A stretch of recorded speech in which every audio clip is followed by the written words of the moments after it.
1억 인증 10만 번 반복해 10만원 챙긴 이용자. 세상은 넓고 광기는 넘쳐납니다. 그리고 그 광기에 이런 욕망이 더해진다면 그 시너지는 엄청나죠. 실제로 치바현의 YC라고 자신의 최애 키가 워낙 인기가 없다 보니 인기투표 순위 올리겠답시고 1500표를 몰빵한 사람이 있습니다. 까짓거 1500번 딸깍하면 되는 거 아니냐고요? 일본 만화 인기투표는 엽서에다 수기로 한 장 한 장 이름 적어서 보내는 방식이거든. 아니 뭐 깜지 쓰는 것도 아니고 말이죠. 물론 애정이 있어서 이런 행동을 했겠지만 그 연료는 단연코 광기였을 겁니다. 그래도 이건 나름 낭만이 있는데 오늘 영상에선 이보다 더욱 음습한 광기를 만나게 될 거예요. 영상 보는 내내 머리에 물음표가 100만 개는 찍히겠지만 기억하세요. 오늘 알아볼 것은 광기 내 오랜 친구여입니다. 이 캐릭 야짤도 가능한가요? 네? 세상엔 참 다양한 취향이 있죠. 특정 신체 부위나 복장부터 퍼리퍼리 같은 판타지도 있고 또 뭐가 어우 씨발 이거는 못 보여주겠는데? 아무튼 별의 별게 다 있기에 킹반인들은 상상도 못할 것들이 즐비해요. 몇몇 희귀한 취향은 수요가 적다 보니 그것을 충족시켜줄 만한 작품이나 창작물 또한 적습니다. 때문에 짤쟁이들에게 자신의 취향에 맞는 그림을 의뢰하는 이른바 커미션이 활발하게 이루어지곤 하죠. 용기랑 설이 하는 그림을 그려주세요. 아 꺼지셈 600달러 드림. 어떤 자세로 그릴까요? 당신 마음이 시키는 대로. 이렇다 보니 암흑의 자본주의에 잠식된 짤쟁이들은 애지간한 리퀘스트는 겁먹지도 않는 상황이 됐죠. 포켓몬이 다른 거 그려주세요. 네. 저는 포니까 라는 거 그려주세요. 네. 금발 녀석이 마트에서 원더브레드 빵을 쓸어 담는 그림을 그려주세요. 네?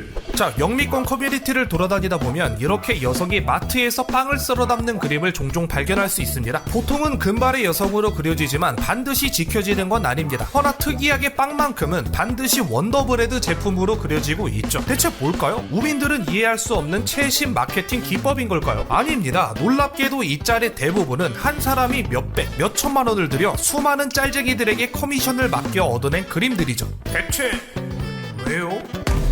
커미션을 맡긴 사람은 멀로직 원이란 사람이고 특이한 취향으로 인해 원더브레드 가이란 별명이 붙었는데요. 대체 왜 이런 그림에 거금을 들이게 된 건지 이 사람의 발자취를 한 걸음씩 따라가 보겠습니다. 2016년 영미권의 창작 사이트 데비안트 아트에 그림이 한 장 올라옵니다. 이야기의 주인공인 멀로직 원이 직접 올린 그림이었는데요. 레전드 오브 코라의 아사미와 RWBY의 윈터슈미를 등장시켜 이해가 전혀 안 되는 난해한 대사를 적어뒀죠. 아마 들어도 뭔 말이냐 싶으시겠지만 일단 대사를 해석해 드릴게요. 방금 쇼핑 다녀왔는데 어이가 없더라. 빵 코너에 웬 듣보잡 빵들이 가득한 거야. 너가 제일 좋아하는 설탕 범벅 흰빵으로만 채우는 게 정답인데 그렇게 안 해놨더라니까. 그래? 개꿀 받네. 그럼 나를 위해서 숲은 싹 다 밀어버리고 그 자리에는 거대한 샌드위치 공장을 지어줘. 그리고 남은 나무는 전부 이쑤시개로 만들고. 그보다 더 좋은 생각이 있지. 나무를 베고 나선 두꺼운 콘크리트를 발라서 다시는 아무것도 못 자라나게 할 거야. 뭔가 자라난다 해도 농약을 뿌려서 없애버리겠어. 이 행성 전체가 오염될 때까지 말이지. 저는 경고했어요. 이해 안 되실 거라고. 나름 다행인 건 멀로직 원 또한 이해가 안 될 거라 생각했는지 친절하게 설명을 달아두었습니다. 아사미와 윈터는 스스로 지배 역할을 그 일이 방대하게 제공된 남자와의 같은 시대들은 윈터는 시작합니다. 어때요? 이해가 좀 되시죠? 사실 이해는 필요 없고 우리가 알아야 할 건 이 사람은 여성이 자연을 파괴하는 것에 대해 희열을 느낀다는 겁니다. 근데 그런 짤이 있어봐야 얼마나 있겠어.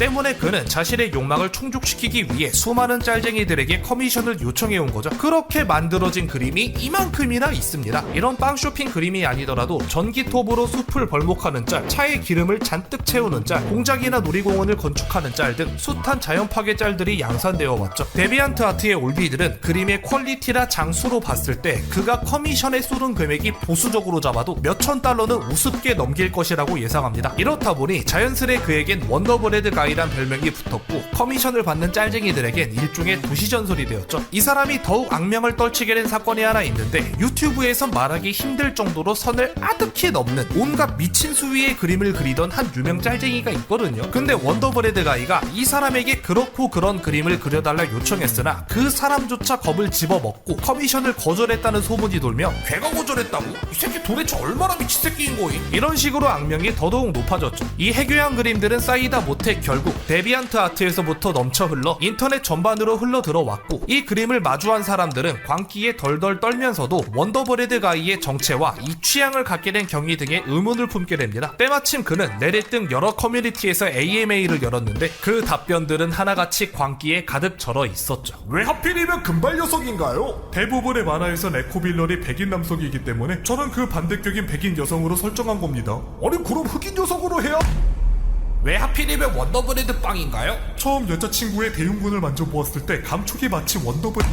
아무튼 그래서 이 사람의 광기는 무엇을 만들어내었는가? 원더브레드 가이 본인이 일종의 밈이 되어버린 덕에 수많은 짤쟁이들이 커미션 요청이 없는 와중에도 캐릭터가 원더브레드 빵을 사는 그림을 자진해서 그리는 문화가 생겨나 버립니다. 너희는 내가 쏟아부은 수천 달러가 아깝다고 생각했겠지. 하지만 보아라, 이제 나는 내 취향의 짤이 쏟아지는 세상을 만들어냈어. 범인들은 도저히 볼 수 없었던 거인 어깨 너머의 광경.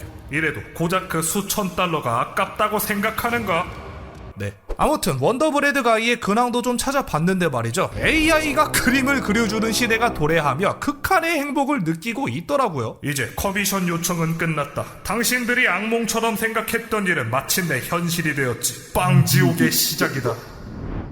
원더브레드 가이 이야기를 보면서 어떤 생각이 드셨나요? 야, 외국에는 진짜 별의별 취향이 다 있구나 싶으셨나요? 허나 슬프게도 광기는 국내외를 가리지 않습니다. 우리나라에도 원더브레드 가이에 필적하는 광기를 가진 일명 모자이크 빌런이 존재하거든요. 포토샵으로 이미지 모자이크 좀 해줄 사람? 모자이크 뭐 별로 어렵지도 않죠. 굳이 포토샵을 안 쓰더라도 요새는 이렇게 웹사이트에서도 할 수 있거든. 근데 어떤 놈이 모자이크 좀 해달라고 아주 도배를 하는 거야. 핑프도 이 정도면 뭐 거의 범죄 수준인데 혹시 무슨 꿍꿍이가 있는 게 아닐까 하는 생각에 한 사람이 모자이크 빌런에게 접근해 봅니다. 허나 그는 이상할 것도 없는 애니 캐릭터 사진을 하나 보내며 모자이크를 해달란 부탁을 할 뿐이었죠. 에이, 오해했네. 진짜 순수한 컴맹이었네 라고 생각할 즈음 점점 요청이 이상해져 갑니다. 모자이크를 굳이 여러 번 각각 다른 크기의 픽셀로 적용해달라 하고 특이하게 역해만 골라다 요청을 하면서 보내주는 사진들도 수위가 점차 위험해지는 겁니다. 나중엔 좀 귀찮아져서 대충 쓱쓱해서 보내니까 아주 살짝 모자이크 안 된 부분을 지적하기까지 했죠. 그는 대체 왜 이런 부탁을 했던 걸까요? 모든 부탁이 끝난 후 모자이크 빌런은 그 실상을 밝혀줍니다. 내가 사실 MTR 속성이 있어. 그거랑 모자이크랑 뭔 상관? 내가 좋아하는 역해가 다른 사람한테 개조 능욕당하는 게 좋더라고. 에? 그니까 다시 말해서 모자이크 된 이미지 그 자체가 좋은 게 아니라 모자이크를 당하는 역해와 그 모자이크를 해주는 이 사람으로 흥분. 에?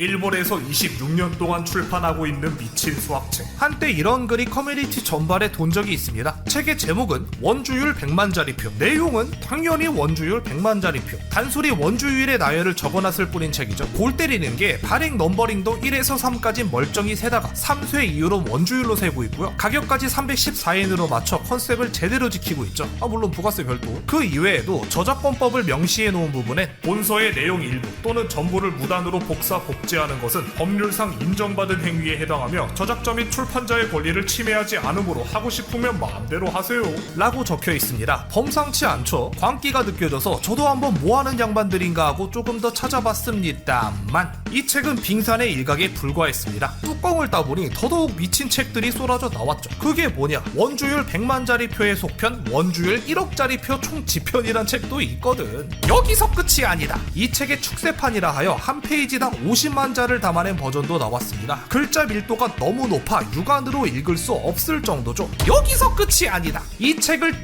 또 다시 50배 압축한 버전까지 나와버립니다. 인쇄업계에서 화제가 될 정도였다고. 아니 대체 뭐하는 양반들이길래 이렇게까지 원주율에 집착하는 걸까요? 사실 이 책의 지은이 이름부터가 범상치 않습니다. 암흑통신단. 이들은 93년도에 창설된 동인 서클인데요. 96년 코미케에 참여하게 됩니다. 코미케는 각 서클들이 직접 만든 만화, 게임 등 창작물을 선보이는 행사인데 여기에다 출간한 책이 뭐다? 원주율 100만짜리 표. 왜요? 서클 멤버들이 코미케에 내놓을 신간이 있냐고 물어보길래 마침 당시 원주율 계산 프로그램을 만들었던 터라 원주율을 나열한 책을 제본해서 코미케에 제출하게 됐어요. 그니까 왜요? 아무튼 처음 인쇄한 30권이 완판된 김에 2쇄를 발행하여 300권이나 추가 인쇄하게 되었고, 코미케에선 그 물량을 다 감당할 수 없었기에 도내의 몇몇 서점에까지 물량을 넘기게 되었죠.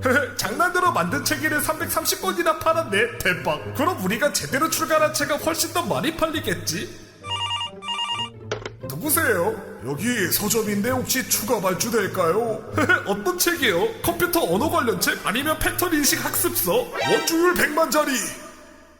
왜요? 그렇습니다. 당초 2쇄에서 끝낼 장난스러운 책이었는데 어찌된 영문인지 몇 년이 지나도 계속해서 수요가 있었기에 자기들도 어쩔 수 없이 계속 찍어내고 있답니다. 그게 벌써 26년이 넘어버린 거죠. 실제로 22년 중순경에 일본 트위터에서 이 책이 화제가 되었고, 언론들이 그 책의 판매 권수를 알아봤는데 무려 4만 권이나 팔렸다는 거. 이에 대한 암흑통신단의 반응은 대체 왜 이렇게까지 팔리는 거죠? 이렇다 보니 암흑통신단이 낸 다른 책들도 자연스레 관심을 받게 되었는데, 이들의 광기는 원주율에만 국한된 것이 아니었습니다. 진짜 이상한 책 존나 많더라고요. 예를 들면 띠지만 있는 책에는 보통 이런 띠지가 있잖아요. 근데 일본의 국립도서관에선 띠지를 보관하지 않습니다. 음식에 비유하자면 케이크 위에 데코레이션 종이를 빼버리는 거죠. 띠지가 뭐가 중요하냐 생각하는 사람도 있지만, 굳이 빼버릴 건 뭐 있음? 그것도 책의 일부 아니? 이렇게 생각하는 사람도 존재하죠. 암흑통신단도 이쪽에 동의하기 때문에 그 문제의식을 불러일으키고자 책을 하나 발매합니다. 그게 바로 띠지만 있는 책이죠. 어떻게 생겼냐고요?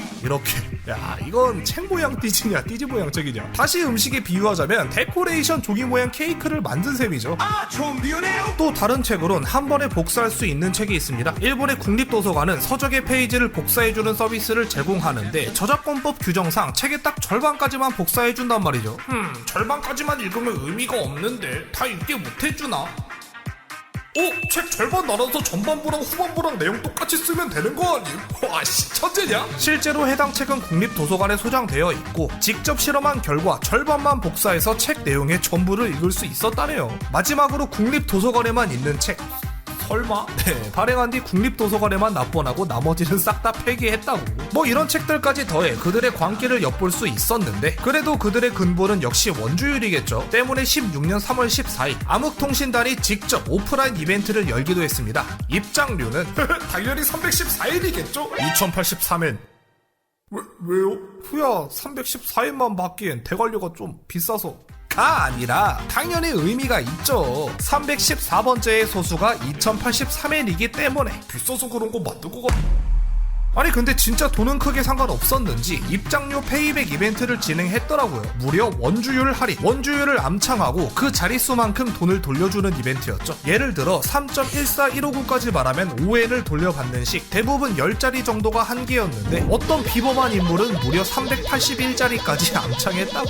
아무튼 이벤트에선 대체 뭘 했냐? 암흑통신단의 역사와 미래 소개, 입단 희망자 모집, 희귀 컬렉션 판매, 퀴즈쇼 등등. 그리고 가장 압권이었던 건 원주율 책의 독서 감상문 발표. 아니 말이 돼? 숫자밖에 없는데 어떻게 감상문을 발표하냐? 우승자에겐 저희가 준비한 상패를 드리겠습니다. 저는 81페이지에 적힌 1954233이라는 숫자를 굉장히 감명 깊게 보았습니다. 그 이유는 말이죠. 허라, 이렇게 원주율의 진심이었던 암흑통신단도 원주율 100만자리 표 책의 절판을 고민하고 있습니다. 엥? 왜요? 물가가 올라서 마진이 안 난다고 하네요. 그럼 가격을 올리면 되는 거... 그렇습니다. 컨셉상 314엔이란 가격을 바꿀 수가 없기 때문에 이런 사태가 벌어지게 된 거죠. 하지만 이런 책이 사라지는 건 너무나도 안타까운 일. 저 아이템이 그런 당신들에게 묘수를 하나 드리겠습니다. 뭐임? 기존의 원가 절감 방법이라도 있는 건가요? 책의 가격을 3141엔으로 올리는 거... 죄송합니다. 또 보죠.